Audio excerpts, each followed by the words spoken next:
ஃபேஸ்புக்கின் தாய் நிறுவனமான meta Malaysia Guinea Facebook பக்கங்களை முடக்கியுள்ளது என்று கூறப்படுவதை மறுத்திருக்கிறது என்று தொடர்புத்துறை அமைச்சர் டத்தோஸ்ரீ ஃபாமி ஃபட்சேல் நேற்று கூறினார்.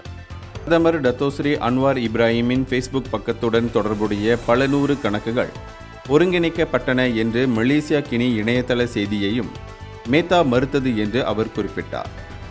மலேசியா கினி உட்பட எந்தவொரு பக்கத்தையும் தான் நீக்கவில்லை என்பதை மெட்டா தன்னிடம் உறுதி செய்ததாகவும் அவர் கூறினார்.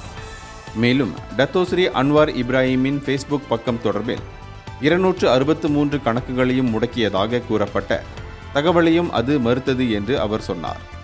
இங்கு வாராந்திர அமைச்சரவை கூட்டத்திற்கு பின்னர் நடைபெற்ற செய்தியாளர் சந்திப்பில் பேசிய ஃபாமி ஃபட்சேல் சில தகவல்களை பெரிதுபடுத்தி பொதுமக்களின் கருத்துக்களை திரித்து தவறான தகவல்களை பரப்புவதில் இந்த பயனர்கள் ஈடுபட்டனர் என்பதற்காக அவர்களின் கணக்குகள் முடக்கப்பட்டன என்று கூறப்பட்டதை மெட்டா மறுத்துள்ளது என்றார். இந்த விவகாரம் தொடர்பில் தாம் எந்தவித புகாரையும் பெறவில்லை.